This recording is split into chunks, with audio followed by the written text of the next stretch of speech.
Gesù veniva da guarire un paralitico e mentre andava via trovò quest'uomo chiamato Matteo.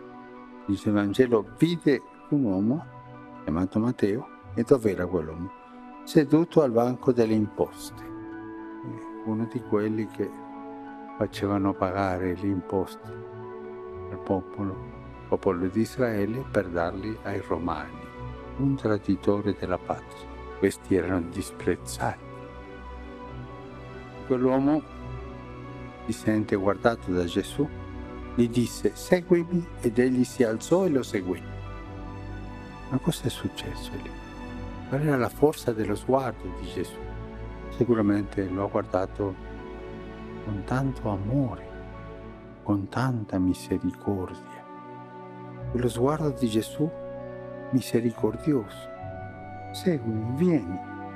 E l'altro, guardando di lato, con un occhio Dio, con l'altro il denaro, aggrappato ai soldi, come lo dipinse il Caravaggio, proprio così aggrappato, anche con uno sguardo scontroso, burbero.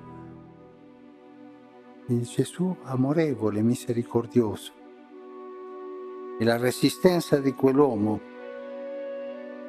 che voleva i soldi, era tanto lì schiavo dei soldi, cade. Ed egli si alzò e lo seguì.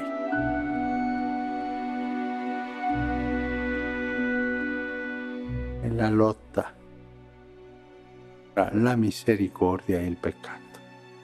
Ma come è entrato l'amore di Gesù nel cuore di quell'uomo? Qual è stata la porta per poter entrare? Perché quell'uomo sapeva di essere peccatore. Lo sapeva. E come la prima condizione per essere salvato, sentirsi in pericolo. La prima condizione per essere guarito, sentirsi ammalato, sentirsi peccatore, è la prima condizione per ricevere questo sguardo di misericordia. Uno può dire, padre, ma è una grazia sentirsi peccatore? Davvero? Perché è sentire la verità, ma non peccatore in astratto.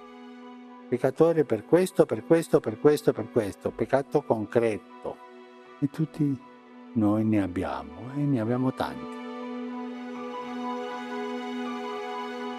Andiamo lì e lasciamoci guardare da Gesù con quello sguardo misericordioso e pieno di amore.